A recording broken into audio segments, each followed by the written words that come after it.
to the hockey team and to any other community group that has a need for that type of space. That's the vision of it, yes. Councillor DeAndretti. Mayor, is more a comment. I was quite thrilled to see that. I think it's important, right, to boost our youth, get their energy going and focused. Yeah, and I also thought about the diversifying tourism. It's a good idea too, right? It's sport tourism, so I'm supportive. Thank you. Okay, and I'll just point out to council, we do have a proposed motion in our council meeting this evening. So with that wording of support that Mr. Frizzell just mentioned. So this is your time to ask any questions. This is a initiative that's being put forward by the community, and they're here to answer any questions on those motions right now too. It's where our staff may not be in the best position this evening. So, Councillor Kroll. Thank you, Mayor White.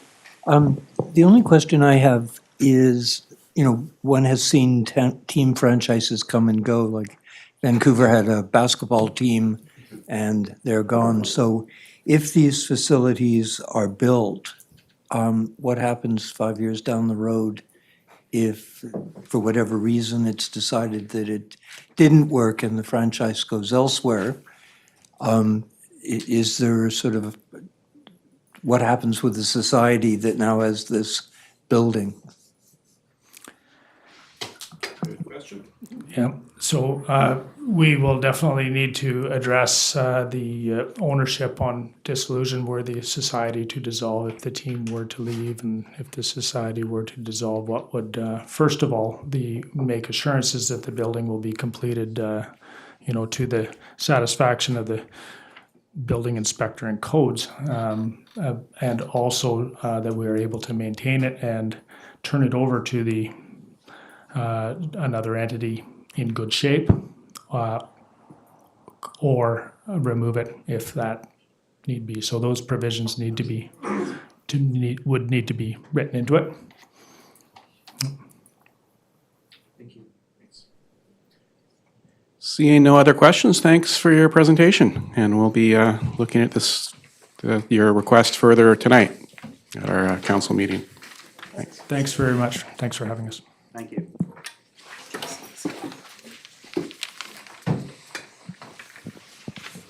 Our next presentation is regarding Sunshine Coast Sioux Big Oil, and Don Allen and Helea Boisvert are here to present.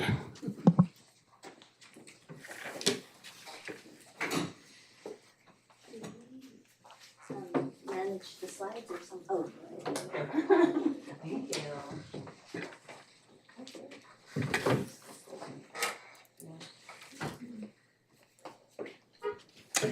Good afternoon, everyone, Mayor, Council, staff, and my esteemed community members. My name is Helea Boisvert. I had the pleasure of being born on the Sunshine Coast and am now a proud Gibsons resident. I'm here with my colleague, Don Allen, and we are here representing a group of over 30 volunteers on the Sunshine Coast who are part of a provincial-wide initiative that was launched by West Coast Environmental Law to have municipalities sue big oil. And today we are here to talk about the costs of climate change. Not sure which direction do I point this at? It's running this computer here. Okay. So, is it flipped on? Maybe it's thanks, Lisa. So I don't see any power in there.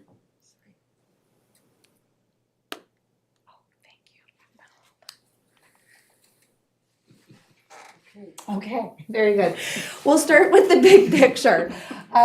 So in 2020, the Insurance Bureau of Canada produced a report that indicated for municipalities to avoid the worst impacts of climate change, it would cost approximately $5.3 billion per year. And I note that this is about adaptation to reduce the risks of climate change, not about dealing with the costs of damages to communities due to extreme weather events. We only need to look at the example of the Lytton fire in 2021 that cost approximately $100 million to that community, still just at the beginnings of trying to rebuild, or the BC floods in 2022 that have a price tag of approximately $13 billion. So the longer we wait, we know the more we'll pay. And it's not a matter of if, but when, as we see climate crisis hitting communities across Canada and across the world. As you know, local governments face significant financial constraints when it comes to raising funds to cover the costs of doing business. The property taxes that you incur are your primary revenue generation source. But where else can funds come from as the costs of impacts on climate change, from climate change increase over time? This is in stark contrast with what we know the fossil fuel industry has reported. Their own science, since as early as the 1950s, was predicting the kind of climate catastrophe that we're seeing play out now. They knew, their science continued over the decades since then. They lied about it, and they prevented progress of investments in renewable energy. They profited to the tune of $3 billion daily since the 1970s to present. And even individual companies like Shell and Exxon and Chevron reporting tens of billions of dollars just last year on their own. But we as taxpayers are paying 100% of the bill.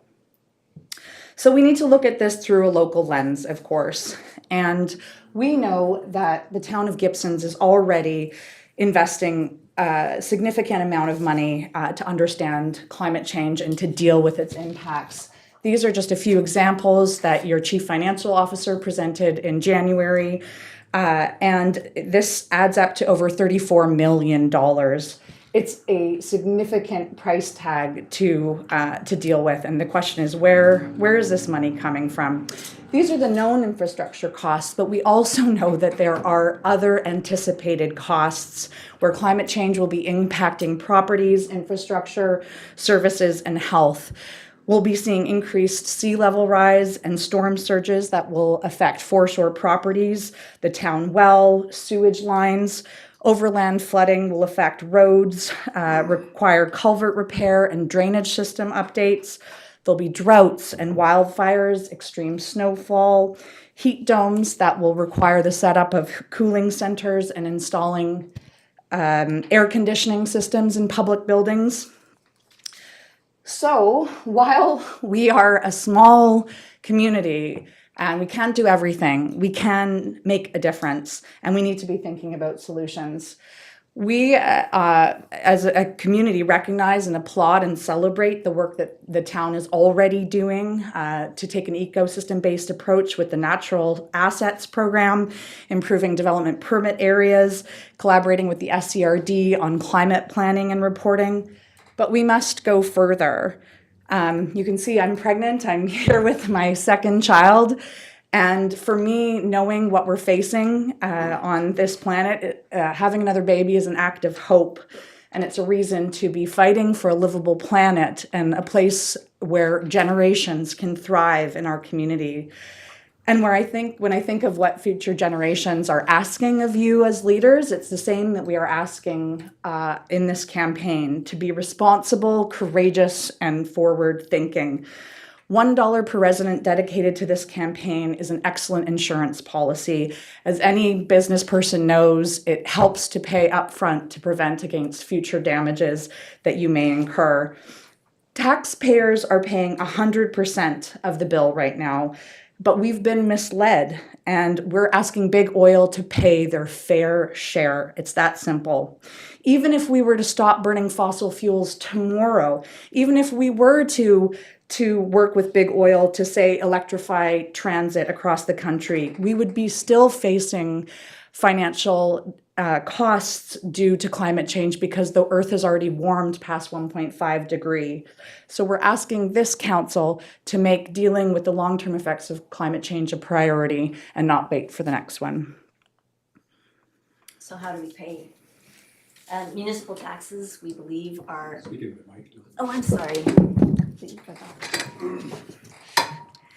So how to pay for all of this strikes us that municipal taxes aren't going to come anywhere close to what we need to pay for the kinds of damages and mitigation actions that we need to take in advance. And we think that through the courts, getting big oil to pay its fair share is both prudent and responsible. So we're asking that the council set aside $1 per resident in this budget toward a community fund to sue Big Oil, to commit to joining with other local governments in BC to file a class action lawsuit to recover a fair share of our costs related to climate change, and to do this in cooperation with First Nations. This does not require anything of staff. Nothing happens until we hit the 1 million residents support mark, approximately. That's an estimate, but around there. It's important also to note that we are not going to pay legal fees if this is lost. That's one of the beauties of this kind of a court case at a municipal level. There are no legal fees in the event of losing.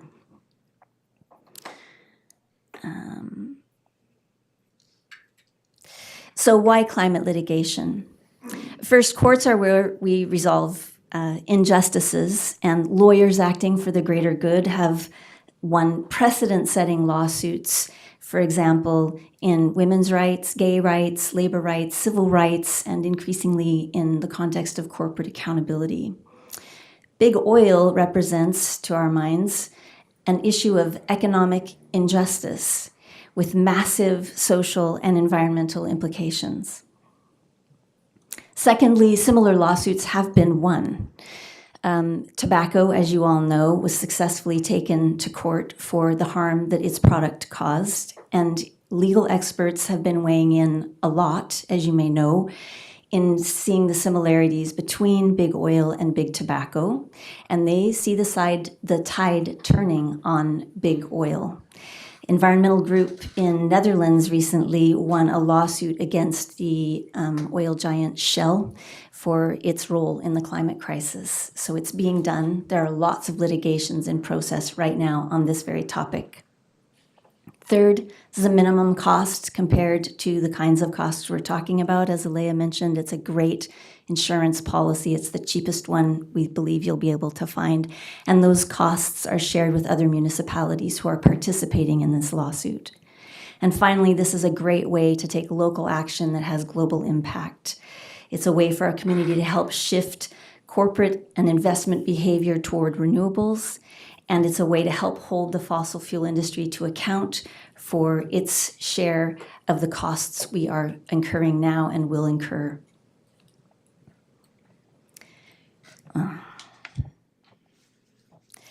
Recently, the UN Secretary General stated that the legal challenges against climate-wrecking corporations are an important step forward, and that pursuing mega profits when so many people are losing their lives and rights today and tomorrow is completely irresponsible. We have great support for this on the coast. 1,100 signatures so far, 400 of those almost are in Gibsons. 72% of the people with whom we speak say they want to sign and do. And this resonates with an eco-analytics poll taken recently that said 68% of BC residents support this Sue Big Oil initiative. These 5 organizations on the coast signed on in support of this initiative in just a couple of weeks, and we haven't even tapped the shoulders of the many other organizations that we know would support this when we have a chance to meet with them. And citizens in all of these municipalities have engaged in this initiative. Our team is leading the way, and you have a chance to put Gibsons on the map as the first rural municipality to pass this initiative. So to conclude, given the level of support in the community and the costs that we're facing, we believe that suing the top 5 oil companies in the world is prudent, fiscally responsible, fair, low risk, and a forward-thinking action that you can take as municipal councillors. Thank you for your time. Thank you. Questions? Councillor DeAndrade? Yeah, thank you for the presentation. Yeah, this is a huge problem, and apparently it's becoming more, I think more people are really understanding the extent, right? A few years ago, I don't think it was that visible. So I appreciate that. I support the initiative. I have one question regarding what happens if all these companies, in case they want to just, obviously they would end up with a big bill and just recover costs if they start increasing the price of oil. Are you aware if there any mechanism that federal, provincial governments can do to curb the price? And I think I understand now. Yeah, so I don't know exactly what kind of mechanisms the federal government could impose on companies or on the price. I mean, I know that we have limited the price of, say, milk, for example, because it's considered a essential good. So I suppose that there would be, but I think that what we need to picture is that these companies have made so much money already, and they need to understand that the way that they've been behaving is not acceptable. So for suing a company for the wrongdoing is something that they, I imagine they're aware of now. They're seeing these lawsuits come to them, and the opportunity is to transition to a clean energy future. And these are energy companies. So I don't know exactly how to answer that question, but I think there are parallels for other types of commodities. And I understand your concern when we as everyday citizens are paying so much just to drive our kids around or, get groceries. It's a fair question.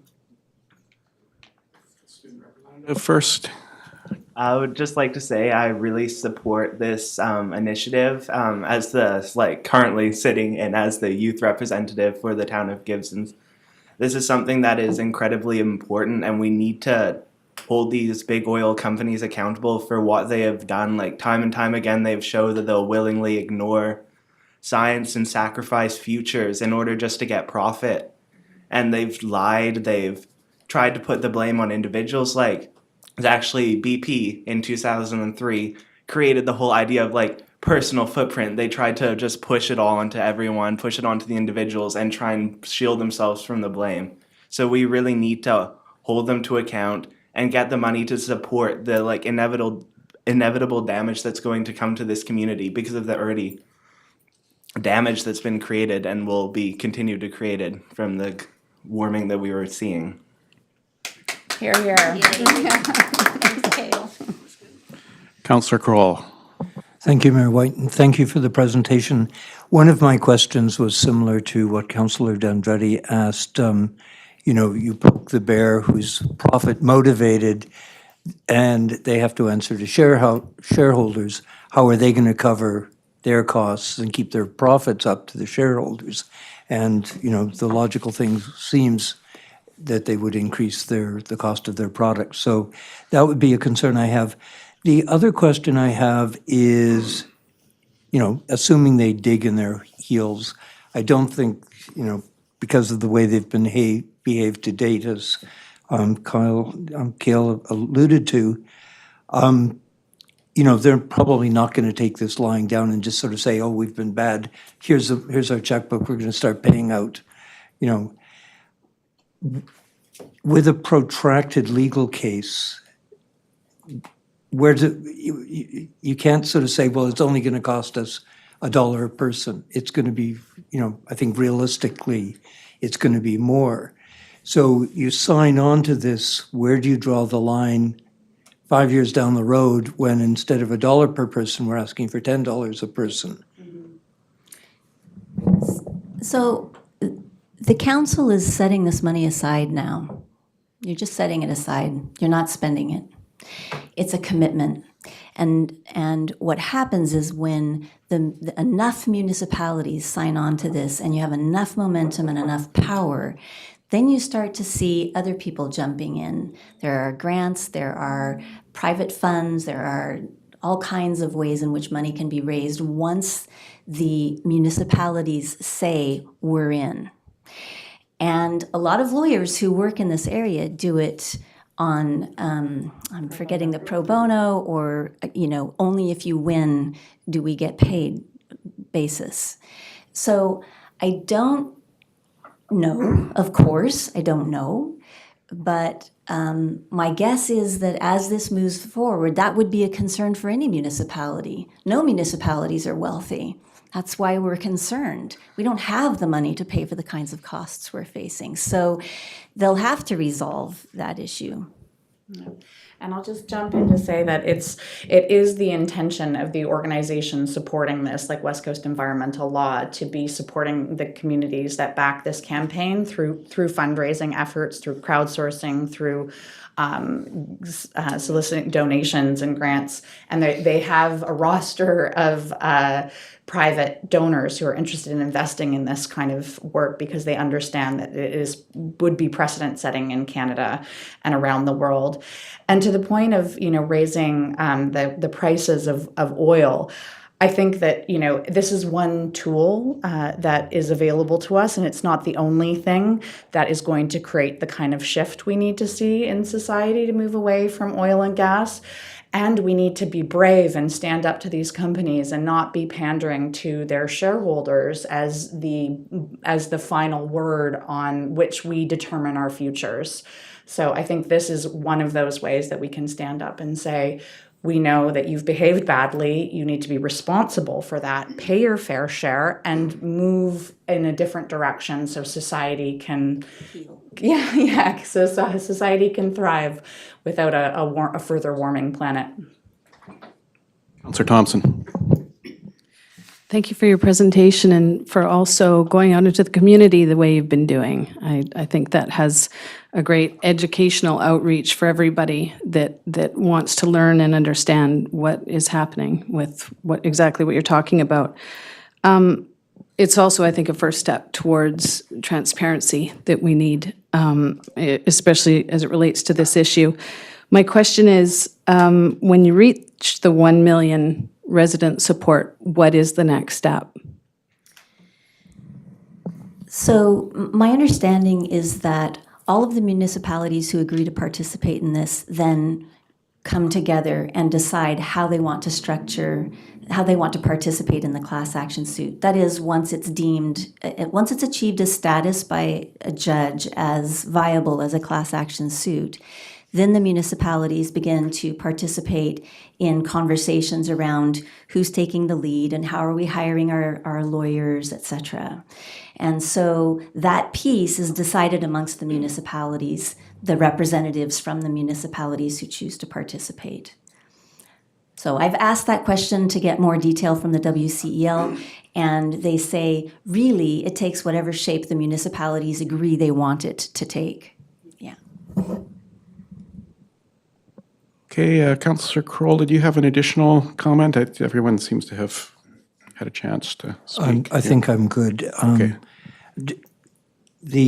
Well, just one thing. You mentioned the big five. Has there been any consideration keep going after, because a lot of the oil companies don't have their head offices in Canada. So a Canadian court, they might be restricted in some no? Okay. We have the right legally to take action against global corporations that have an impact on our local environments. Okay. And the other thing, have you considered going after some of the big supporters of the big five, i.e. the big banks? Well, there are definitely already initiatives underway. A lot of divestment initiatives, for example, targeting, the Royal Bank of Canada, which has been a big supporter of big oil. So there are other volunteer groups and organizations that are taking those kinds of steps as well to draw attention to the fact that they don't think that their money is well put behind companies like big oil. Thanks for the presentation. And as you can see, there's a lot of interest from our council in this proposal. And as like the earlier proposal, we don't make decisions right away at the same meeting that presentations happen. And there is a motion on our agenda this evening to consider this, which is the same wording that you had proposed, funnily enough. Yeah. Okay, thank you very much. Thank you very much for your work.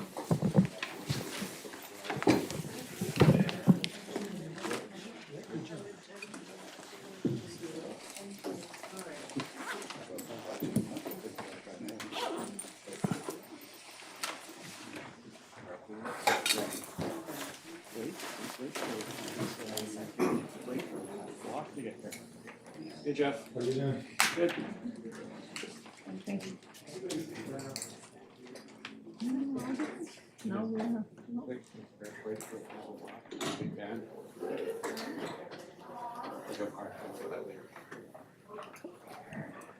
Now we'll turn the rest of our meeting over to our Director of Finance, seeing that it's budget time. And we have the first item is a report on our preliminary general operations budget, update number 1. Thank you, Mayor. And we've got no audience. Well, at least in person, maybe. Thank you. So the first 2023 preliminary budget was presented at the February Committee of the Whole, and that version reflected a 4.5% tax increase. At that meeting, the committee requested that I bring back a revised budget to reflect a 1.5% tax increase. And so I have done that, and I made the following changes, which are reflected in the attachment. And so at the request of the committee, I removed the community festival line for $15,000. And I don't know if you remember at the time, we confirmed that the Music and Landing is separately funded in a different part of the budget, so it remains. The grants of assistance line was reduced by $10,000. Also requested by the committee. We reviewed the ops budget a bit more, and the town hall repairs were able to reduce that by $11,000. There was some duplicate funding in there. I did increase the transfer from the COVID reserve funding, bringing over the rest of the remaining balances. I thought about it a bit more, and I realized that the budgets for the 2 capital projects probably already have a contingency in there as well, so I was sort of double doing that, so I felt comfortable moving that over. And then I moved over about $29,000 to cover some costs associated with some contracted services, and those are more discretionary than the core operational services that we fund through taxation. And so those changes enabled the revised budget of reflecting a 1.5 tax increase as requested. And I'll turn it back over to you. Thank you. Okay, any questions from members of council? Councillor Kroll? I was just looking for the reference. I saw something today in the media that the town of Gibsons has received through the province 2.3 million. That so are we safe in assuming this is going to help you with your bookkeeping?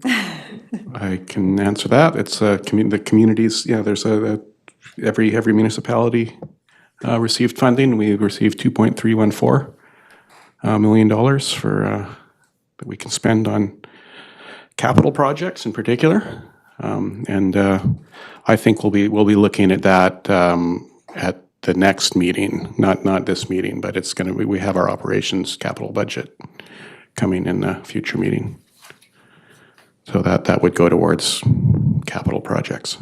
Councillor D'Andrade? Thank you, Mayor. It's just regarding this question. Is this the whatever, I forgot the billions that the province, the funding? 1 billion. Yeah, 1 billion. So they already decided how much each municipality? Oh, okay, Yeah, thank so you. we received 2.314. Tell anyone. It's public, yeah. I think we already have people contacting us suggesting how we should spend it. No worries about that. Other questions? We did have a discussion about the staffing position at a previous meeting, and that being another decision to make during this budget, whether we're integrating that or not. I think that was at a cost of $45,000 initially. I don't know, did it end up being that same cost in the budget in the part-time, but it might be, it would end up being more than that next year, right? Yes, so the first year, because and so that is still remains in the budget. I didn't change that to reduce the 1.5, and so that is proposed to be added as of July 1st. So the 2023 would be half a year's funding for a full-time position, and 2024 would be the full year's position, and roughly about $45,000 this year, and then next year the full 90 would be in the budget, and that's in the 5-year plan. Okay, thank you. So that's another item that council had flagged for kind of a decision-making in this budget. But there are also other costs to discuss too, including even next week, talking more about the possible capital projects, right? But today we'll be looking at policing and tax burden and somewhat related to the budget, property tax exemption. So next we'll look at the report on policing costs.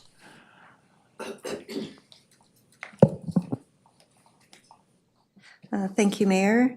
And so council has been working on this for several years now, and it's really about putting some measures in place to reduce the impact of when the town's population exceeds 5,000 or meets or exceeds 5,000, and the implications that has for how we pay for policing. And so in 2021, council authorized an annual tax allocation of 5% of taxation, and this was to start building in that amount of taxation collection into our tax rates. In 2022, for that year only, that annual allocation was reduced to 2.5%, and that was to take a bit of pressure off of the tax increase that was required that year. That was a one-time reduction only. And as of December 31st, we have $296,000 in this savings account that's basically for future policing costs. And so the current 5-year financial plan, it includes this established 5% allocation. So if there was no changes made every year from through this 5-year plan, $185,000 would be transferred into that savings account. And so that's what the 5-year budget reflects right now. And that while that does build up the savings, it still does leave a gap, because although annually we'd be collecting 5%, which $185,000 roughly, we're going to need to be close to more of $1 million. So it's an annual increase that we're going to be needing to address. And that's what this report provides some information for you.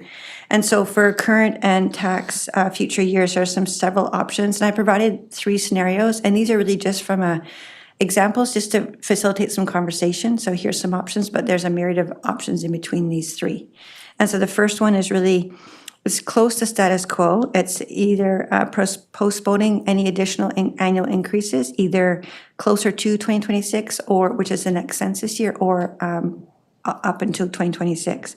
And so that would mean that if no changes were made, then the 5% allocation that's been previously authorized at $185,000 would continue to transfer over to the savings account for policing and build up sort of one-time money, a pot of money that could be used at one time. It would still leave a significant gap, though, for the annual cost that we'd have to, annual tax we would need to pay for the annual cost of policing. And so the gap would be roughly about an equivalent to about a 22% tax increase. And if another option would be that, so you could status quo all the way through the next 4 years, or you could maybe do a partial, not do this year, but then do, 10% next year, 15 the following year, that sort of thing. So there's a myriad of options there. The second scenario is start building it a bit more, but maybe not as much as 5%. So I gave the example of 2%. So if, for example, you build on the 5% and add 2 more, then by the end of 2026, in the savings account would be about $481,000, and the gap from an annual, the savings account would be more like 1.8 million, but the annual cost collection per year is about $481,000. And again, we need to get to $1 million, so there's still a gap, and that would be approximately a 14% tax increase. And all these are prefaced on the original estimation of we would need roughly about $1 million additional. A lot changes between now and then, but it just gives you an order of magnitude in terms of just how much of a difference we're talking when we do tip over that 5,000. And then the third one was keep going with, say, 5% per year every year between now and then. And that would mean that by the 2026, the annual amount we're collecting for policing is $925,000. And that is getting us really close to that 1 million. So we basically increased the tax rate to include this policing line. All that money goes into a savings account. And so the bonus of having, being more aggressive with the annual increases is that by the time we hit 2026, we have a significant savings account to help address any unexpected costs, like if it's more than $1 million that we need because policing costs have gone up that much, or say the funding formula has changed and now we need to find more money, or we need some capital costs to deal with the building at that time. So that's that's basically a savings, a reserve for that. Or the other option is that you do have money that could be spent if we get to a point where the reserve is quite comfortable. Council could then use that money to allocate somewhere else. So it's lots of flexibility there, so lots of choices. And we're really lucky that we didn't tip over the 5,000 population. I was incredibly relieved last year. So Council has an opportunity for 4 more years to see how close you want to get there. And so I did do a grid on page 4 of my report that shows the impact of the 3 scenarios. At the last committee meeting, there was a question about from when we hit 2026, we have these 5% increases for water and sewer.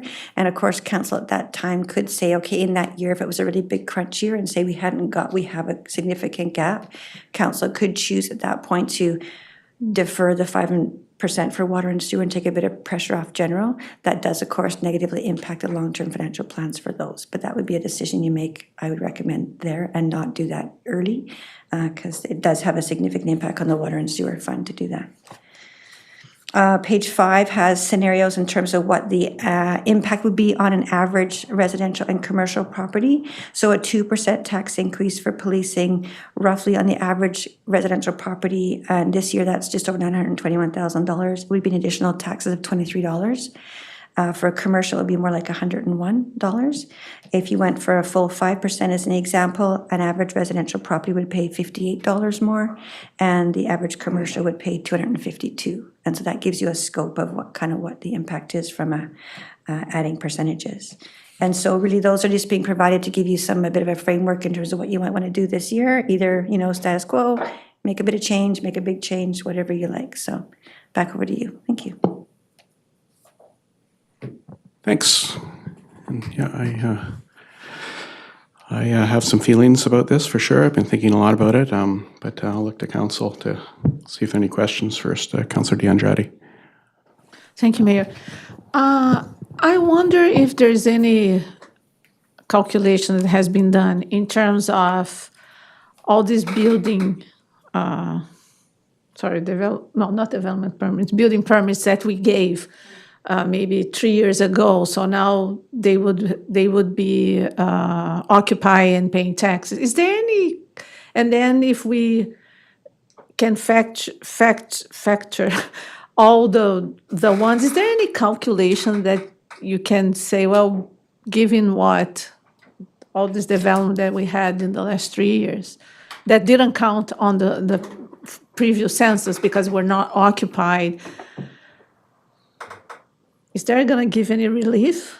I've got a strong answer to that from my point of view, but I'll see if, it's kind of a philosophy, I guess, about how we can fund services sustainably. But I'll see our Director of Finance. I just have a quick comment. So from a user fee point of view, that wouldn't have any impact because the user fees, we do get additional user fee revenue. So for water and sewer, we get a positive there, but this taxes is about assessed value. And so our assessed value, those increase, and you can either take that and absorb it into the tax rate, or you can take advantage of that. And I haven't done that number crunch calculation. At this point, really, it's about just giving council an order of magnitude that the number's really big, and then getting a sense of how close do you want to get from a comfort level point of view, so the last little bit isn't a shock.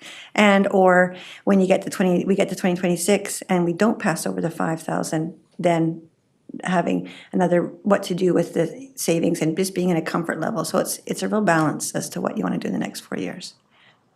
Yeah, I guess I'll just say, I really think that we need to rely on tax revenue to fund this sustainably, because it's going to be a part of our ongoing budget for years to come. And that's just the reality. Particularly at this point where we're still so early in kind of building on that money. If some pot of gold arrives in 2025, whether it be through development or permits or anything like that, then maybe that'll help bridge that year. But I think right now we really need to be looking at a sustainable way to fund this. Councillor Kroll. Thank you, Mayor White, and thank you, Lorraine. I really appreciate the tables you put into this. It's almost like a picture's worth 1,000 words. In this case, it's just $1 million. But it's, and I agree with Mayor White. This is one reality we know is looming, that, the clock is ticking, the population is growing, and sooner or later we're going to be faced with this cost. And we have the opportunity now to get a little bit ahead of it. We don't know what else is going to happen over the next 5 years.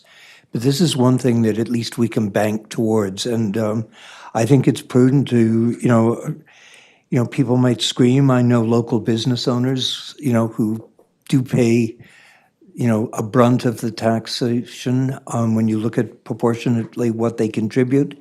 It may be difficult for them, but I think we need to get ahead of it. I can't even begin to imagine sitting on council and say, well, folks, for policing alone, it's 22%, and we've got this, and this. Who was it? Surrey just released their tax figures, and it was, a 23% increase that they were initially proposing, and it's been scaled back to 17%. But, this gives us an opportunity to get ahead of it. The other thing I wanted to inquire, you mentioned savings account. Can we put this money into GICs or something like that where we get better interest? Sorry, and I was using, sorry. Go ahead. I was using that term in terms of so this is really about, we do invest all of our reserves into GICs and that sort of thing, so that's part of a separate conversation. The reason I use savings account was when this was first set up, this is really just a subsection of our operating surplus. So I haven't set up a formal RCMP reserve. So the money isn't restricted specifically to, say, capital RCMP, because at the beginning it was like, okay, where is this landing? And I've talked to colleagues, and really this is a subset of operating surplus, because policing is operations, will be, right? And so, sorry, I lost my train of thought. So that's why there is opportunity for council to, I didn't want to put it right in the operating surplus, because then it gets a bit lost in that balance, but it's separated out. But it's similar to, say, the COVID funds. Again, that's really a subset of operations surplus, but I have it listed separately. So when I meant savings account, I meant basically the line of policing quote unquote reserve, but it's not technically a locked in. There's no bylaw that goes behind that reserve at this point yet, until I got a really good sense of what needs to go into that bylaw. So that's why I said savings. But all of our reserves are invested in GICs or some other vehicle that's good interest. So. But as you also said, as long as we're kind of confidently saving it, we could be, and not relying on, an idea that we're just going to have a kind of a one-time payment to surplus to pay policing. We actually have this in our budget to the 25% or so. We can use it in the next 4 years to pay for other things. Correct? I mean, that's what I heard anyway. Yeah. Yeah. So like from capital projects and one-time Yeah, so there's no reserve that says this money has been collected and goes specifically to RCMP and all you can spend on is RCMP. I wanted to provide a bit of flexibility. That being said, because I was talking to colleagues across the province to get a sense of how others dealt with it, and some have, the ones that have taken the approach of building up a reserve, they get to a point where they have a comfortable reserve. They think, okay, now our, quote unquote savings account is comfortable enough that if, when we get to the point that we branch over 50, we have enough of a buffer that we can either address some capital costs, or we could help phase in any additional gap that's needed. And what other municipalities have done is once they're above that comfort level, they've taken that annual money and put it into, put any excess of that into, until they hit the 5,000, into other capital items. So there is some flexibility there. It just depends on what your comfort level is in terms of how much is your nest egg before you get to the end. And I have a feeling my comfort level is higher than council's. I saw Councillor Thompson first and then Councillor Lumley. So you answered my question, which was, so taking the percent as you're doing to put it towards reserves rather than annualizing a targeted police fund amount. So that's exactly what, am I correct? Through the chair, Yeah. Yeah, so it's really, that we tie it to percentage, and that way as the taxes increases, that amount of fund goes over as well. It equates to about 185,000 this year. And one of the things that I mentioned in the report, but I didn't speak to, was I'm also not including things like interest that we're earning on this money, as well as any additional, I forget what the second thing was, but there's going to be some other areas that are going to add to this as well. And so it's easier for me to, instead of earmarking a flat amount, is really that percentage so it floats with the taxes that we collect each year. Councillor Lumley. Maybe this question's in the same vein. We're over the next 5 years, or I guess 4 years, we're actually increasing the amount we're setting aside to the amount that will be paid every year. Is that correct? Like, it's 5% this year, but it'll be 10% next year. Is that correct? 10% this year. Okay. Yeah. If we add 5 to the 5 that's already there, it'll be 10% this year, and then it'll be 15 next year if there's another 5. Correct? Yeah, so there's no, if you make no change, it still maintains at 5% per year. And so what we need is, and eventually we need 30%. So we're sitting at 5 right now, and if you add 5 more, or say you add, 6 or 7 or whatever, or 3, then it builds on that. So we need a cumulative, roughly 30%, and we're sitting at 5. And the other thing I meant to mention was your comment twigged it, was I didn't add interest in, and that's going to be a bit of a buffer, so just more a bit wiggle room for assurance. And the other thing is the numbers I put in there is at 37%. So as taxes increase, that 37 increases slightly. So over the years, that 185 is going to be more like, we go to 190 and then 185. So another little bit of extra wiggle room there, that bit of a more of a buffer. So hope that answers the question. Okay, yeah, and say, I don't know if, are these more questions, or are we going to talk about what we would like to, go ahead. I'm just trying to understand the population ratio for what we pay taxes, right? So the promise is as population grow, we would pay less taxes.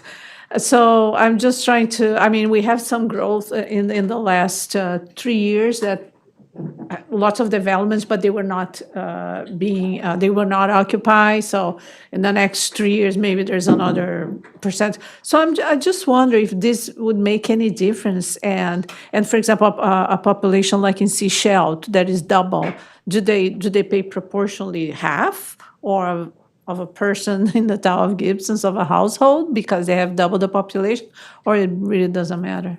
I think it's a myth, but go ahead if you have any more information on this idea that the larger the population grows, the less taxes you pay. I haven't done it, so it's difficult to compare taxes between municipalities because we all offer slightly different services. But if we're looking at the policing line, this is not a number that I have crunched yet, but I'm presumably it's in the costing that's supporting the formula for what happens when you hit 5,000 versus what happens you hit 15,000. So from a under 5,000, so right now, the town of Gibsons, we pay about $440,000, taxpayers pay about $440,000 per year for taxation. And once we kick over to 5,000, that becomes roughly $1 million or $1.4 million. For a municipality like Sechelt, which are owns over 15,000, which Lake Country just tipped over, then it becomes 70%, 90%. So we're paying 30% right now, jumps to 70, then it jumps to 90, so. Councillor Kroll? Through you, Mr. Mayor, and this would be to the CAO. I was just wanting to inquire where we were with our police station and the heating situation.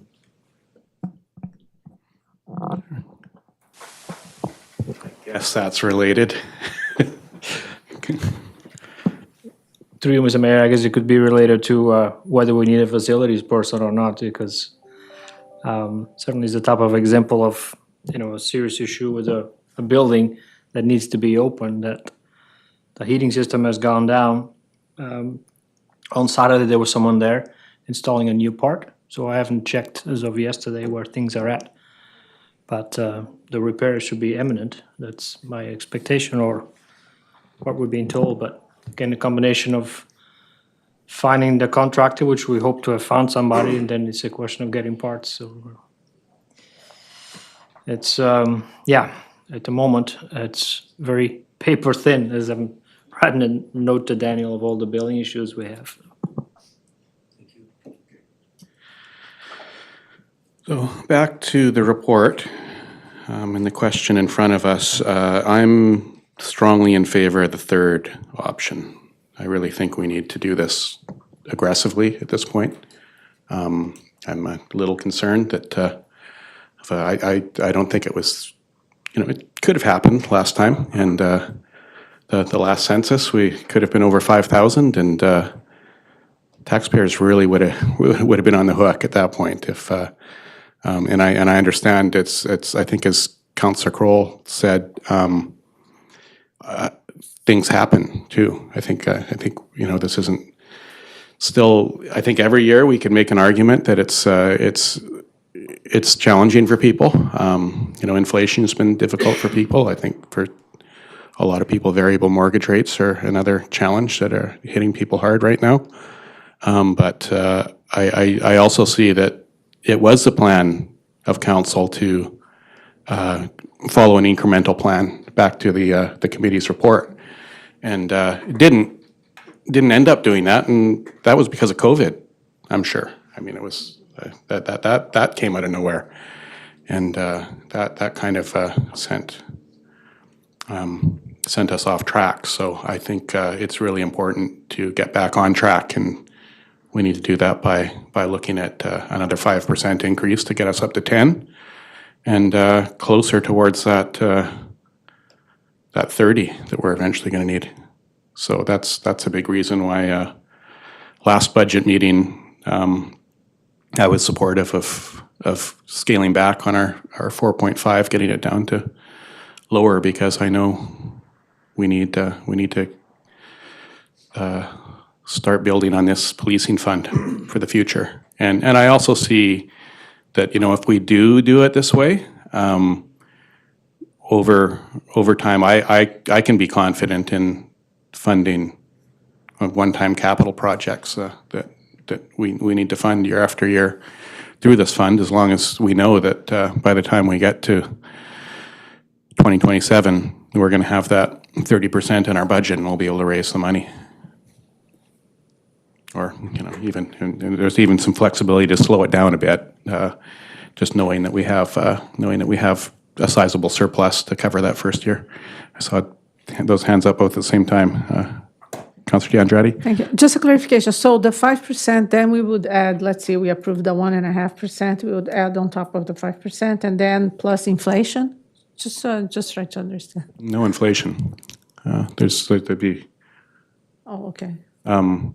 Yeah, I mean, we'd be looking at 6.5% unless we wanted to just say, we're doing our 5% and that'll go into policing and maybe we could pay for some one-time costs of the 1.5, though I'm not sure. I think those are all coming, though. There's no one-time costs in the budget we're looking at. It's just the operating budget. So we'd be looking at a 6.5. Yeah. Councillor Kroll. Thank you, Mayor White. I think at one of the other gatherings we had where we were sort of discussing this, it was mentioned the importance of communicating this out to the community, getting, what our outward-facing message on this is, it's being proactive. We know it's coming, and we're trying to spare, create a situation where we've got some long-term gain in avoiding the short-term pain when we are faced with it. Yeah, even looking at the 2% and knowing that ultimately is going to mean a 14% increase all in one go at one point, that's not appealing to me at all. That's just, I don't want to be doing that. I don't want to leave that to the next council to do either. So I don't know if anyone has other, do we have a direction on this? Committee direction, or I'm just looking at I think the report's just as an update. But does staff need a direction to go this particular route? Yes, through you, Mr. Mayor. So it would be helpful. So right now, the direction that staff has is that the operating budget have a 1.5% tax increase. So if you want to add for policing, there's a couple of ways we could go. You could add something like that the annual future policing cost allocation be increased by X% to a total of, so if you're going to do another 5, it could be that the annual future policing cost allocation be increased by 5% for a total of 10%. Is this future policing? And that keeps it really clean. And then that would be tacked onto the 1.5, which would make a 6.5. And for our overall tax increase for 2023, when it got closer to the end of the budget, that final number of what the total is separate from the policing would be communicated really clearly. So, or you could clump them together right now, but you may want to make some other changes. So I would recommend just addressing the policing right now, knowing that that's going to be in addition to the 1.5, if that isn't hopefully too many numbers. Yeah. Okay. I'd be willing to make that motion. In that wording, the initial wording about 5% for a total of adding to the other 5 for a total of 10 if that helps. Yeah. That seconded by Councillor Thompson. Any discussion of the motion? All those in favor? The motion carries. And this is on the same topic of policing. Councillor Andretti? Just a suggestion for communication. Maybe we can put an ad and ask, why weren't you not here? It's because it's budget. Have you ever been to a budget meeting before? There's never anybody here. Well, but at the end, people kind of complain, right? So. Yeah, and they'll have a lot of time to complain, and because we're partway through our budget, and we'll be hearing from people. Don't worry about it. and including business owners, as Councillor Kroll mentioned, and I'm curious to see how we're doing on our tax burden analysis, which is our next report, and how Councillor Lumley feels we're doing this year. It is analysis. Good. Go ahead. Okay. Thank you, Mr. Mayor. And so the town's financial plan includes several objectives, and one of them is to ensure an appropriate tax burden between Class 6, which is business, as compared to Class 1, which is residential. And so I bring this report to council every year, just to have a check-in, similar to the policing, have a check-in on tax burden. And so every year, this is affected by relative increases or decreases or changes in assessments. And so the relative increases in average assessments for Class 1 versus Class 6 resulted in very little change to the relative tax burden, so not a lot of movement there. And so the grid on page 1 of my report shows that similar to last year, well, between 2022 and 23, Class 1 pays roughly 72% of taxes, and Class 6 pays roughly 26%. And these are based on the completed roll. That is the roll, the assessment roll that we get in end of December. There is the revised roll, which is sent out in March by BC Assessment, and that includes any impacts of any appeals. Generally, our tax assessment is really stable, so I don't get a lot of movement there. So they may change very slightly based on the completed roll, but I don't expect anything major. And the completed roll is what we bill taxes on. And so on page 2, there's a graph there that shows that since 2013, there's been a gradual shift, a trend to shift more of the tax burden from commercial to residential. So that's been a goal of council for quite some time. The red bars show the slightly increasing burden for residential, and slightly decreasing on the green bars for commercial. And mentioned any pending significant changes, the relative tax burden will remain the same for 2023. And given that this has remained steady as a result, I'm not recommending any tax rate shift right now, just because we're basically holding status quo. And that as a result, then if any tax increase that is authorized by council is applied evenly across all tax classes. When you have a shift, there's this complicated communication that talks about how they shift differently, they applies differently. Because there's been so little movement, we're basically holding status quo. I would recommend no changes this year. So thank you. Questions on the report? Any thoughts on the ratio? We don't want to have to pull the budget back later. I don't. Through you, Mr. Mayor, yeah, I'd like to I'd vote against the budget again this year, so, but the factor is the same, as the business factor is the same, correct? Yeah. Yeah. And then my other question is, like with the development, I know you said there's an update in March. I know with the Venture Way development that there's several commercial properties being added to our tax base. So do they get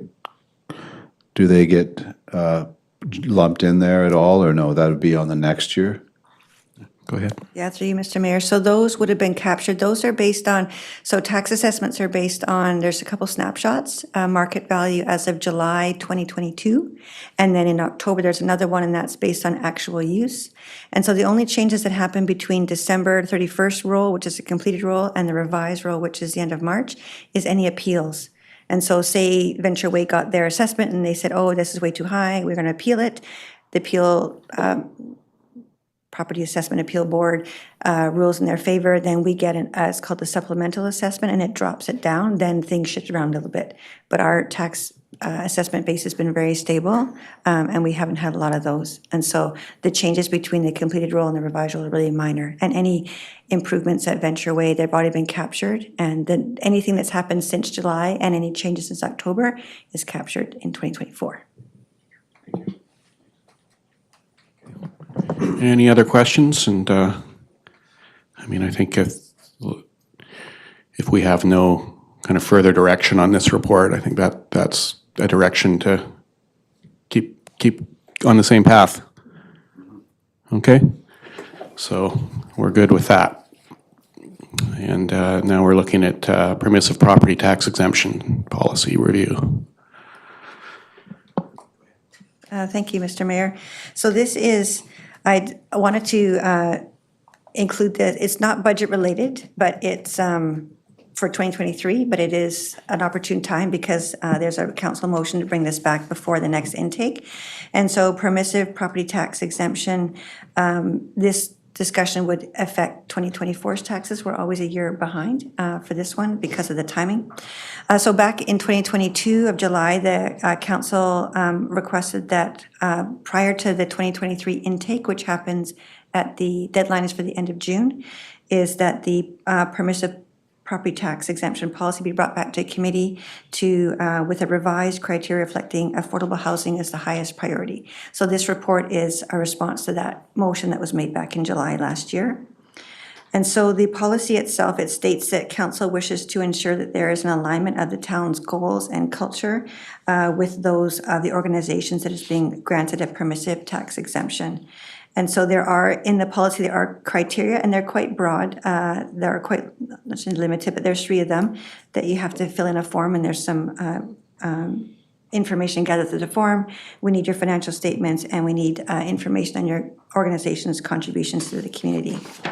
And then also, there in the application has a bit more detailed information that we gather as part of this. And so if council want, in terms of deciding what kind of revisions you might want to make to incorporate affordable housing as a highest priority, you might want to consider defining what you mean by affordable housing. Like, are you talking, like, what is, what do you mean by that? So narrow that down a little bit.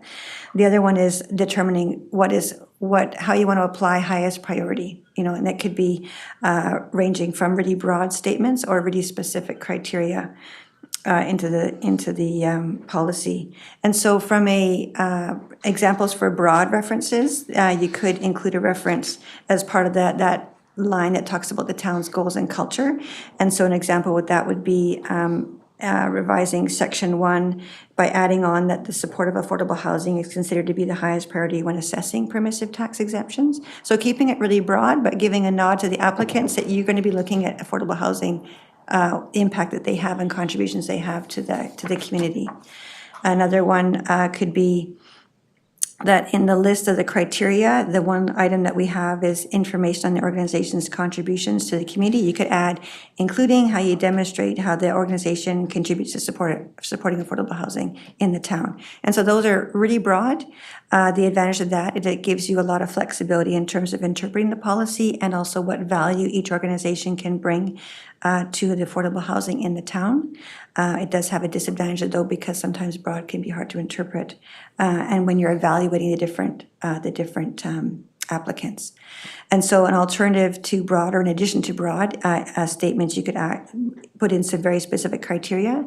And that criteria could be specific to an organization having certain requirements, or it could be specific to the entire permissive tax that is authorized from the town. So it could be at an individual level or criteria or boundaries in terms of how much is not awarded, but exempted, or what percentages.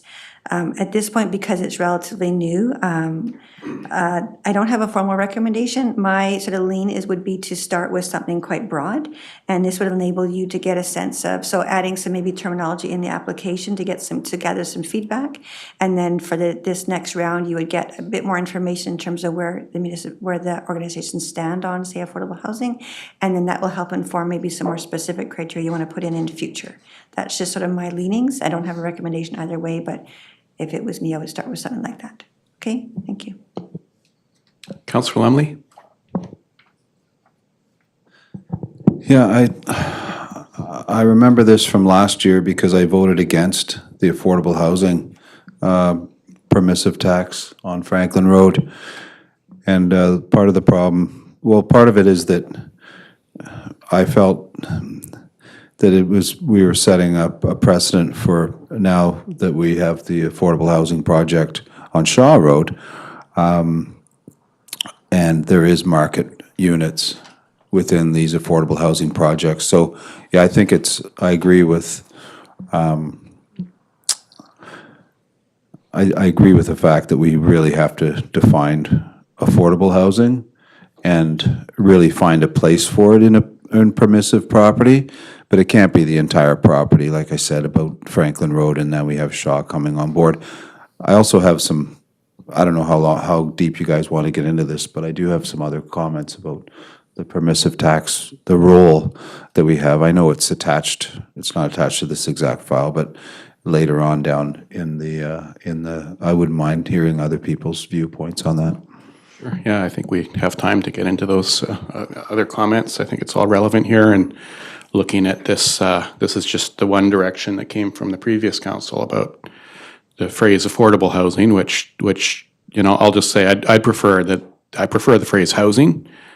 And I think it would be useful to even look at this in the framed as housing and homelessness, because I know there are some recipients of the permissive tax exemption who do focus on homelessness, and they are. I mean, good on them, and I think it helps to justify the tax exemption very significantly to me. So, yeah, I'd like to look at it more. I know the phrase affordable housing was used by the last council in a different context of conversation, but I think talking about housing and or homelessness services or homelessness would be useful. And I saw Councillor Kroll and then Councillor DeAndretti. Thank you, Mayor White. And again, I think we need to have a little closer look at these tax credits. And to the affordable housing, there seems to be a change in vocabulary with respect to affordable, and attainable seems to be becoming more sort of more frequently used in the conversation, whether it's purchase housing or rental housing. There are still huge numbers in our community that can't attain either. The other question I have is there's a continuing dialogue in the public about what are we doing with tax incentives to encourage long-term rental. So to that question, the only thing we really have in our toolbox, to my understanding, would be a permissive tax credit. Is that correct? So I don't think we have any tax credit in our toolbox. We have tax exemptions here. But the permissive tax credit. Permissive tax exemptions. I mean, we don't have a tax credit like federal government can on. That's what I meant. Okay, yeah. So if a landlord says, okay, I've got a house, I'm going to rent it, $3,000 a month below what the market says, could that person apply for a?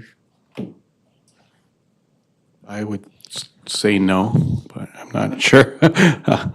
Director of Finance. Thank you. So through you, Mr. Mayor. So the permissive tax exemption is part of the charter. You have to meet the requirements that are listed in the charter, and one of them is that you're a not-for-profit or philanthropic organization. So a private person who has a business or a business person who has a suite can't apply. It's really specific to not-for-profits or philanthropic organizations.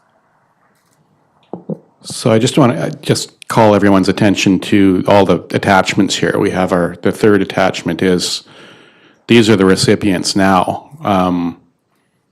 This list hasn't changed all that much over the last 8 years or so. There's the Affordable Housing Society on Franklin Road, but generally we're looking at churches and some other organizations like Community Services and Good Samaritan Society. And I'm not, public market. I'm not so sure there are intent here. Like I know I recognize Councillor Lumley wants to talk bigger picture, which I appreciate. I want to too.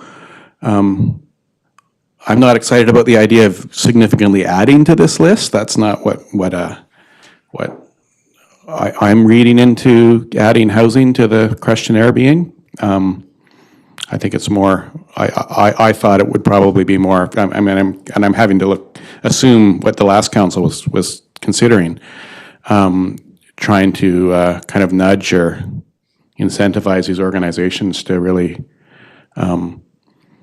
consider. And that's why I added homelessness in too, because if they don't have property to look at for housing, and I'd even say, maybe we should look at plans for housing too, because I know some of these organizations are working on plans for future housing, which I think council could look positively on. If they don't have land to look at housing, it'd be possible that council would want these groups to be helping out homelessness in some way. I'm just looking at that former goal with the phrase affordable housing in it, and trying to work with that. Councillor Kroll, I think, was next, right? Or, no, Councillor Yandradi this time, yeah. Thanks, Mayor. I have the same concerns. My understanding last time we approved the first motion because the society was really trouble to pay. They didn't have the funds. So we said, okay, let's do it. But I have concern, especially with the amount of affordable housing that's coming forward. I mean, in the future, we might have 500. And I feel concerned that now is taxpayers subsidizing that. We already pay taxes to the federal government, and provincial government, so they can address housing. So I agree with the mayor that, I don't want to see this list increasing.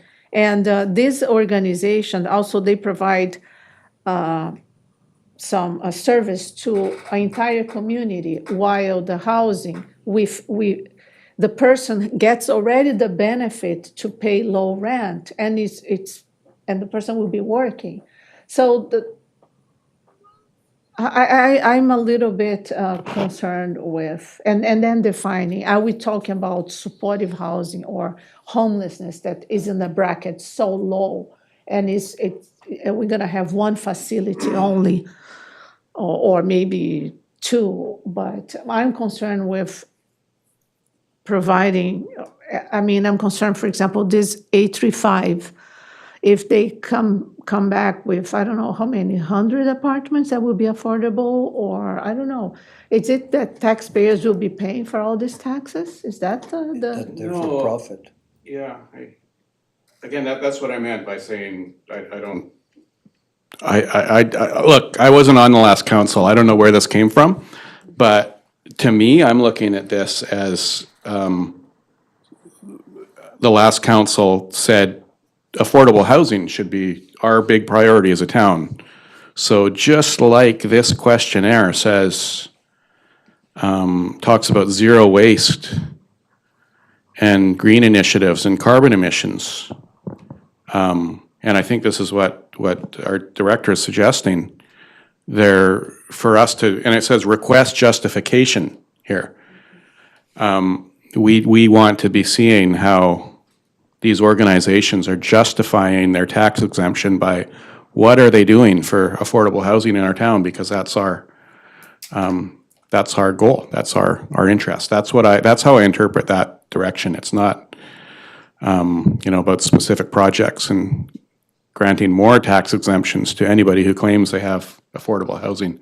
And again, I like the phrase housing. I really, and attainable, affordable, like having those words, it always generates a question, well, what does that mean?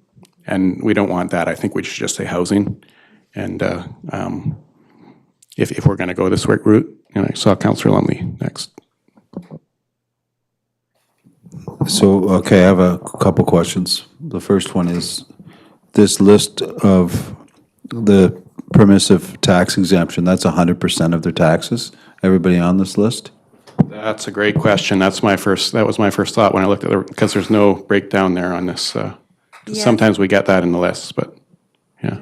Mr. Mayor, yeah, sorry, I should have sent you a one that was a bit more detailed. The one that you got is permissive, but there's also, and I wasn't sure, do I send it late? Anyway, so for churches, they also get a statutory exemption, and so the place of worship, the terminology is place of worship, and the ground, the footprint below, that is statutorily exempt, which means that's out of your purview. They get exempted before it even comes into basically on the roll. But when council is permissively exempting the taxes, you're not just exempting the town of Gibson's taxes, you're exempting the RD, all other taxes.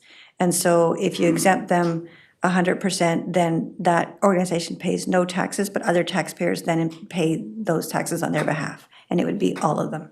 Yes, except for,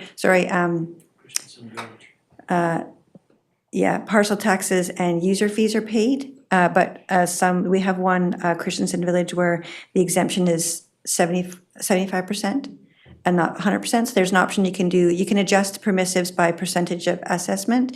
You could adjust it by footprint. And the other thing was the Legion is only class it doesn't exempt their commercial section. So there's a lot of flexibility there. Other thing I want to mention is just to remind council that exemptions, the maximum time you can exempt permissively a property is 10 years by bylaw.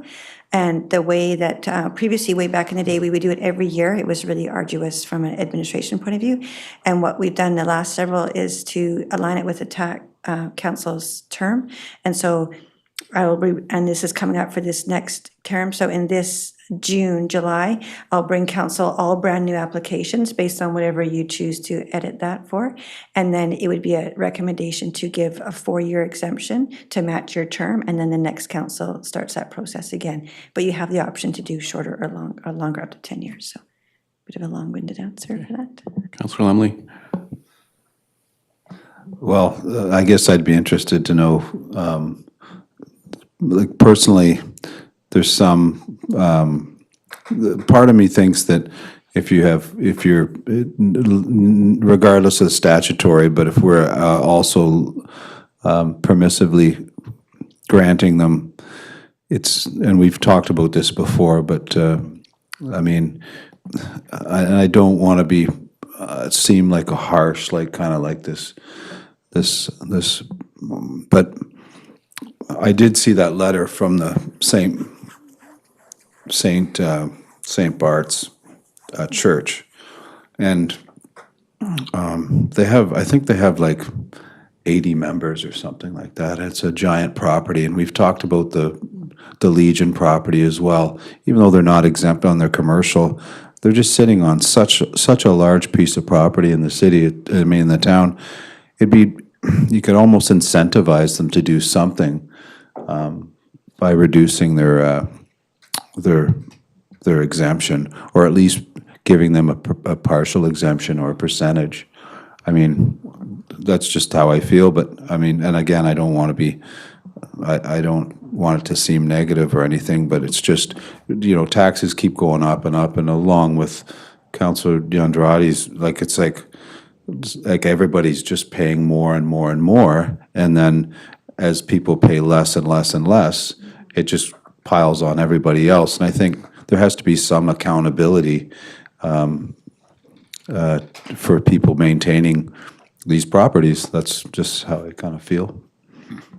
Community values and needs change over time, and I think there was a time when these exemptions were, launched as part of just what local government does. It was really focused on faith communities, churches, and there's even this federal law focusing on that, because churches really were the center of kind of community services, a lot of community gathering, and now they're still doing that in different, I think, different variations.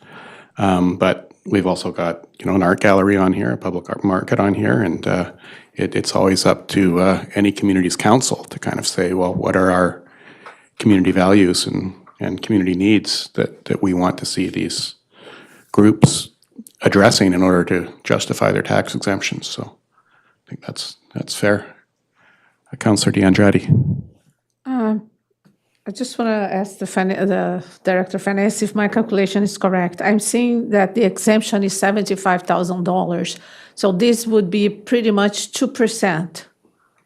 Okay, so that means our taxes are being enhanced 2% because we exempt this. Is it correct to say that? Through you, Mr. Mayor, so that that 2% is being paid by everybody else in town. Yeah. So But my taxes have been increased 2%.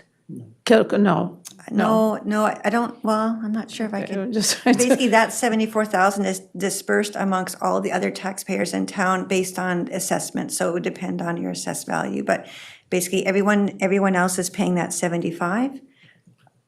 Yeah. Roughly, you're correct, I think. Because we say 37, when we need, if we increase 1% in taxes, it's 37,000. So pretty much 75 is double. So So I think it's important that we understand that too. Obviously, we want to support the community, but I feel that more and more, like Councilor Lumley saying, the burden is on the people. And yeah, there's rich people, but the town is not only made up of rich people. And so suddenly we will all become we need affordable housing because I cannot afford to pay my house anymore. So anyways. Director? Thank you. I just want to circle back to the comment about the 100%. And so options that council have when it comes time to, this wouldn't be in this part of this application discussion, but when it comes time to authorizing permissive exemptions, like the Good Samaritan, Christensen Village, they're exempt at 75%. And so the bylaw release has to be written so BC Assessment can apply it properly. So back in the day, the market, they were exempted for, the art gallery, they were exempted for the art gallery property, but they also have a parking lot that is a separate property that was not exempt, and that was added on. And so that could be something that you just, if someone has two properties, you just do the one, or you adjust the percentage. So that's an option for, to reduce that overall 2%. Yeah. Councillor Kroll? Thank you, Mayor White.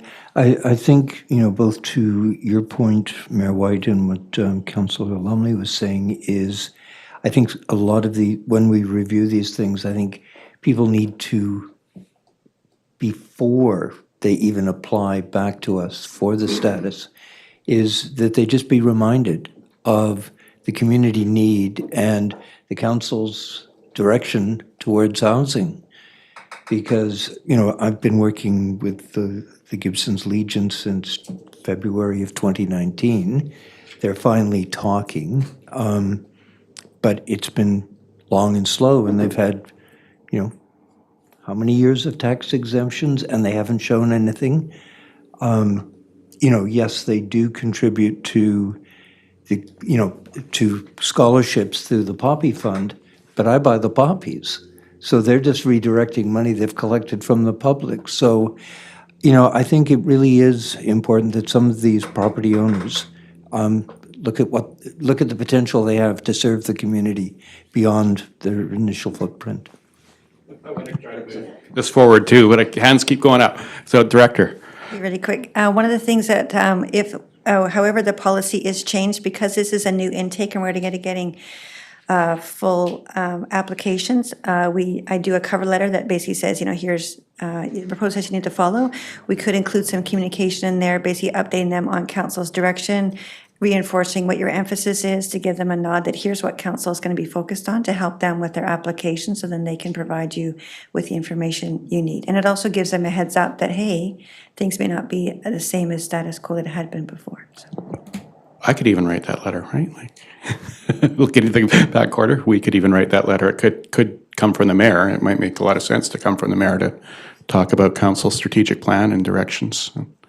And I wanted to address the proposal here in front of us to the direction of council and how we should interpret that and to change this questionnaire. But Councillor Thompson has a comment first. No, my question was, sorry. Maybe you'll propose this. Yeah, just a real quick question was, these exemptions so we will see the proportionate tax from the whole? Because I'm not clear. So what we're looking at, this exemption, we don't actually know what portion of 100% this exemption represents? Not sure. Okay, sorry. But Let me yeah. just pull up so when I'm looking at the tax exemption of line number 1, and there's a figure that's there, a dollar figure. Each one of these property owners has a different percent of exemption per line? Well, they have different tax classes too. Right. I think that's pretty significant in adjustment. Yeah. Yeah, because I feel like Yeah. that. We know this question was asked before. We know Good Samaritan Canada is 75%, right? And I think I heard all the rest are all 100. Yeah, the rest are all 100, but they vary because of the tax class, which, like there's one there. There's a couple there that tax class 1 seems to be really low. I don't know what that's clearly not the tax class I'm in, because I know I'm paying a lot more than that for a comparable assessment on some of these. Go ahead. Yeah, it has to do with the class and then also what the assessed value of the property is for that class, since that's why the range as well. That's the floating percent of the, okay, thank Well, you. they all get 100% besides Christensen Village, they all get 100%. But what they pay is like any tax notice, it depends on what your assessed value is and what class you're in. So that would translate to actually how much benefit it is. Yeah, it's basically, if they would get a tax notice, by exempting them, they don't get a tax notice.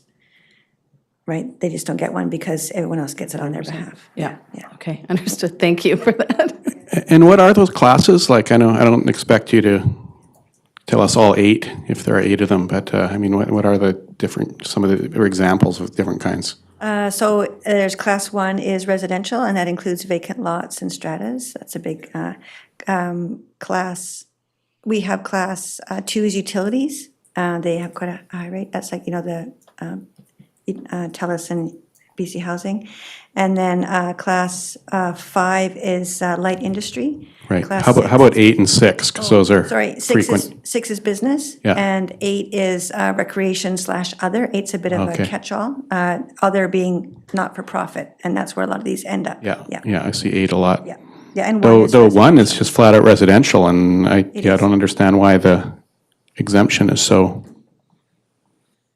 low unless they're full 100% of their property tax. I mean, Yeah, $2,000 out of a $2 million property value? they get partially statutorily exempt as well, so there's that in there as well. So some of them are Okay. statutorily under some incredibly complicated or really fiddly lines, but there's a statutory exemption as well. And that's the town of Gibsons portion. That's the Gibsons portion Gibsons of the, portion, yeah. yeah. Okay. So like the Affordable Housing Society, it's actually not a big, it's only the- 1,300 Yeah, for the Gets the off a Gibsons $1 million portion. property. So they're getting a tax exemption from somewhere else. So what I'm hearing? that is just a permissive for the Gibsons part. That doesn't, because they're, there's so many ways you can slice and dice this, but for total taxes for, say, the, and that doesn't have on this list because that's for next year, darn it. It's helpful sometimes, well, maybe not, that I focus on the Gibsons portion because that's really affects the town of Gibsons tax rate. So for that Affordable Housing Society, it is the 3 units, but it's the town of Gibsons taxes only. On top of that is the RD, the police tax, the school tax, blah, blah, blah, blah. And that's not reflected in that 75 because the 75 is town of Gibsons taxes. But their full benefit is more than that because it's all other taxes as well, except for parcel taxes. Okay. Yeah. Counselor Kroll? Okay, oh, okay. Right, so they get exempt on everything by our authority? Yes. Oh, okay, so we get to say, you're not paying SCRD taxes, you're not paying school tax, even though those are provincial. That's right. Okay, That's right, because the authority, when you're permissively exempting, it's exempting from all of them. You don't just choose the town of right, Gibsons. okay, now it's making sense to me. Counselor D'Andrade? So based on, I'm just trying to understand if I understood. So based on that, so the 75 is not really 75, it could be 100, 120. That this could lead to 4%.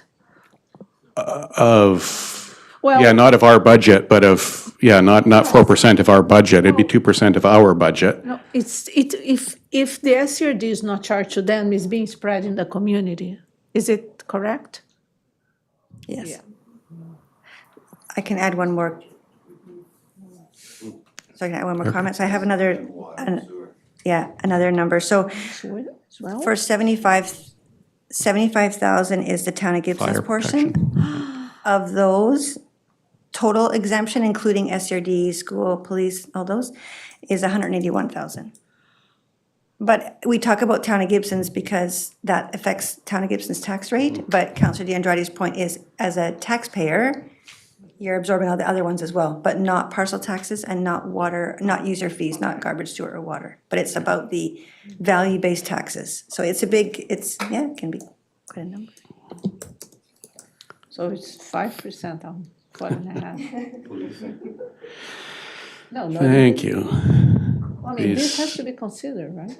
interesting municipal conventions we have to deal with, every council has to deal with.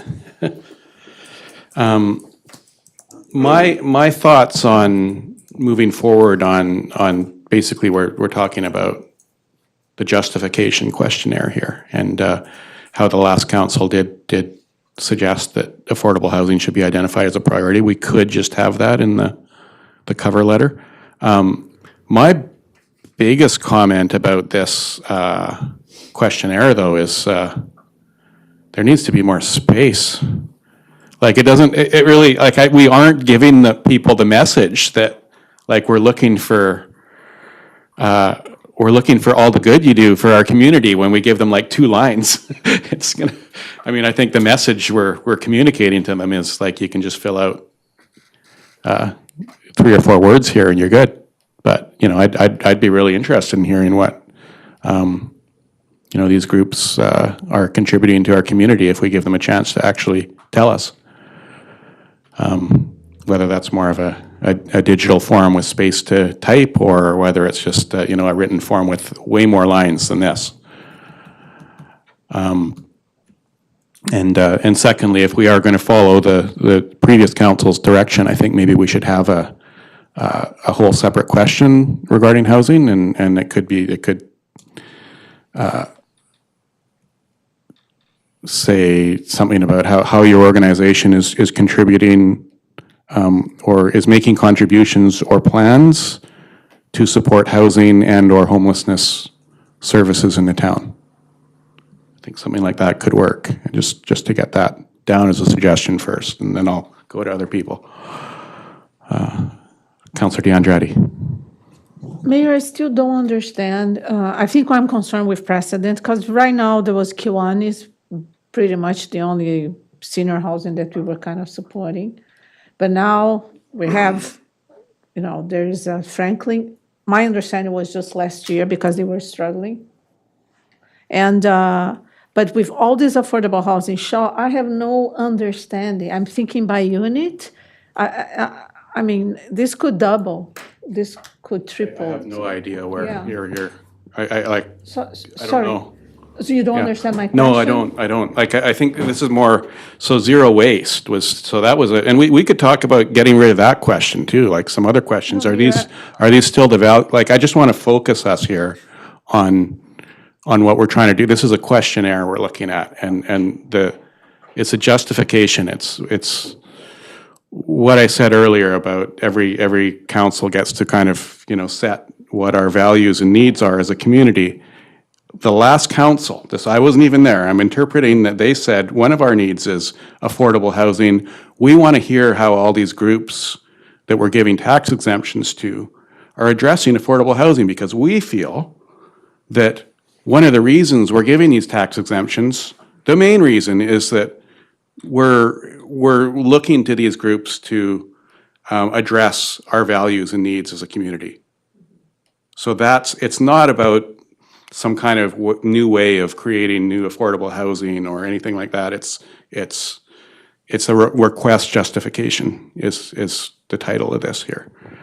So that's how I think where staff is asking of us right now, and that's what I'm trying to address here, and I'm confused about I'm the other confused outlook because here. I'm reading, I like this direction as well, but what I'm reading is we will provide tax exemption for affordable housing. So now I'm looking at all this affordable housing that are coming to town. No, so No. that question was asked earlier too. So private companies, private individuals don't qualify. They're just like, they don't even qualify for a tax exemption, so that's done.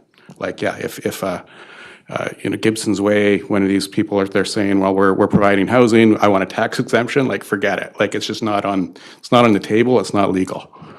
Any other councillors? Councillor Thompson. I'd like to introduce that perhaps we ask the question, what % of your business activity is dedicated to housing and homelessness?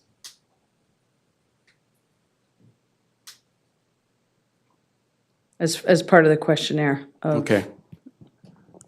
Well, I mean, I think that the director was talking earlier too about just kind of starting out as more open-ended and collecting data too, and maybe sharpening it to a finer point and looking at ways to assess the data too later. Like I thought it was, some of this info here in the report's pretty interesting about the concept of points, right? And starting to, I mean, and that might align, I think, to maybe what Councillor Lumley's looking at, is eventually getting to the place where a council might look at a submission and go, like, we're going to assign points based on what we're seeing in the community contribution here. Councillor Lumley. Again, part of the reason it came back was because I guess, you know, Councillor Crowell could just decide to become a nonprofit and get an exemption on his entire property because he has an affordable housing unit underneath it. That was my original question, was just that's a really tough one, the Affordable Housing Society getting 100% exemption on a property that they have market rentals on. That was like kind of my question, like, hey, we have to build like 800 market rentals to have 20 affordable housing units, yet, and I think what happened with the Franklin Road is why it's just the 1 year, well, they're all coming back this year, but is because the people from the Affordable Housing Society said, oh, we forgot to include that in our rental calculation. It's just like, okay, well, that's kind of a one-off. We have to be prepared for this in the future as far as defining. You're saying housing, which is even better, but you have to it could be percentages. I don't think you can do it by units, but it has to be some sort of percentages, because if every time someone says, well, I got to build all these market, you know, like I have to build these market rentals to be able to, you know, you were here when that girl said, well, you know, I need like, you know, $60,000 a year to manage this program, right? So why wouldn't you just say, hey, I'm just going to be I'm going to be a non-for-profit, build market rentals, and then just, no one's monitoring the non-for-profits. I'm just saying it's really difficult to give all these tax exemptions on these massive properties when it's the very little amount of housing that they're, like you're saying, hey, this is a priority, but it's so small, but the amounts are so big. That's all. We have to clear that up. I'm trying to say this isn't what we're talking about here, though, too. Like, I think I mean, that's a different conversation that we'll have, right, at some point where we decide if we want to give groups a permissive tax exemption. And I think it would be hard for any private individual to say, I'm suddenly going to start a nonprofit and then transfer the ownership of my house to a nonprofit and do all this stuff. Like, that'd be really, really difficult. And then it'd be, you know, any council will then say, well, we're going to call you on that. That's a whole different conversation, I think. It's really, this conversation is about, like, I'm just trying to interpret what the last council said here, and we could just abandon it too. Like, but I think we should consider, though, too, that, like, I've always found this a little bit strange, the focus on zero waste, which is great, but, like, and I share that, and I think it's good to be putting that out to all these organizations, because some of them might be distributing lots of pamphlets and things, and I mean, that might have been the thinking here. We'd like you to really consider zero waste and reducing your waste and recycling, and that might have been the thinking. But it's also like putting out the message right now that if this is what our justification for tax exemption, our justification is that you're contributing to zero. You're helping with zero waste and reducing carbon emissions. And is that our message as a town, or are we looking more like actually housing's a big issue that we want to be asking these communities about? That's yeah. Okay, we're getting somewhere. So that's that. I suggested we have another question, and I think I provided wording for it. This isn't a decision to add more groups or people or nonprofits who are providing affordable housing. It's just to ask these existing ones what they're doing for housing. I think that's what the question was, right? Yeah, I'm seeing nods. Okay. So do we need a motion to, so I'll make that motion if that wording's down there to add that question. I don't think we need a motion to add more space, so I think we can just do that, right? Yeah. Is there a seconder? It's seconded by Councillor Kroll. A discussion on this, Councillor DeAndrade? I wonder if we should add not only of goals of zero waste, obviously housing, but also contributing to natural asset, to support natural asset. For example, the property on Shaw Road, they maintain this whole. I think that's interesting conversation. Let's deal with this motion first, and then we'll talk about that. Is there any more discussion on this motion? All those in favor of the motion? The motion carries. Yeah, natural assets, it's a big Because if, for goal example, of the town too. yeah, if the Shaw Road, for example, if they are supporting, maintaining all the ponds and things, and they are making a contribution. So it's not only zero waste, it's also maintaining the, and on the other hand, the parking lot that is. I'm going to make another suggestion here. There's goals of zero waste, of, let's say, changing that to supporting zero waste and natural assets, Or climate. comma, and reducing carbon emissions. Yeah. Through you, and I believe this is actually a little bit dated. These two areas of focus. I think We could change it completely. move some of that. One suggestion is to focus on perhaps just for them to, how are they contributing towards adopting the community to climate change? Is either they're reducing emissions or they could, for example, places like the public market, for example, one of their claims is that they produce, it sort of came out of a local food production idea anyway, provide a space for people, just irrespective of how that has turned out. So that's sort of one goal. Some might be around the co-op, the car co-op might be around. So in general, my recommendation is that you focus on climate and not just pick one area of climate Okay. specifically.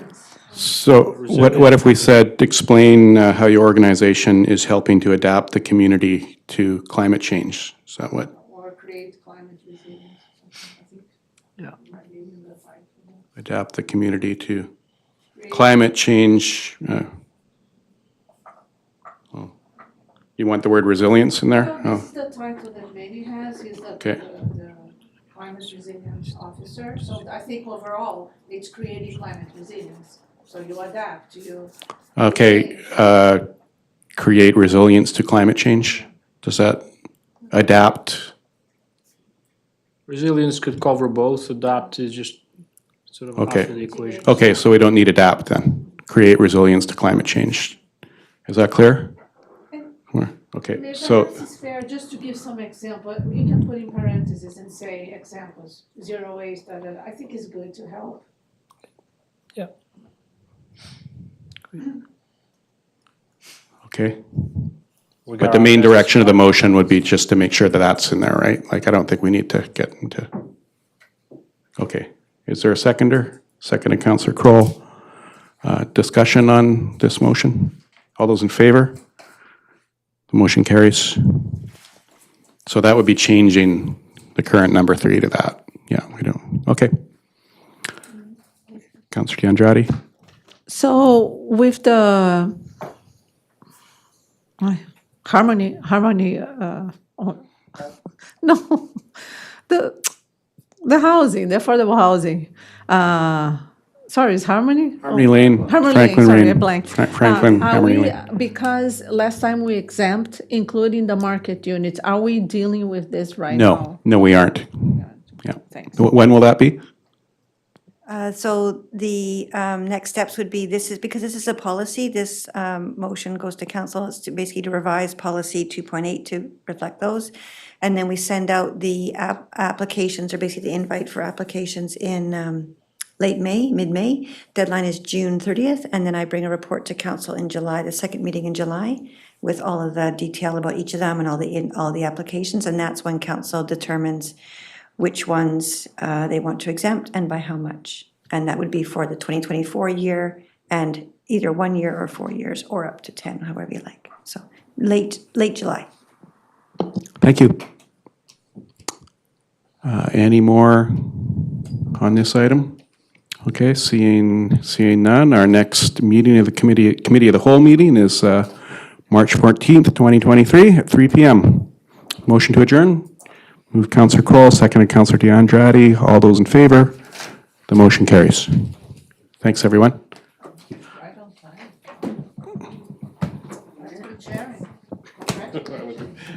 Barely looking at the time.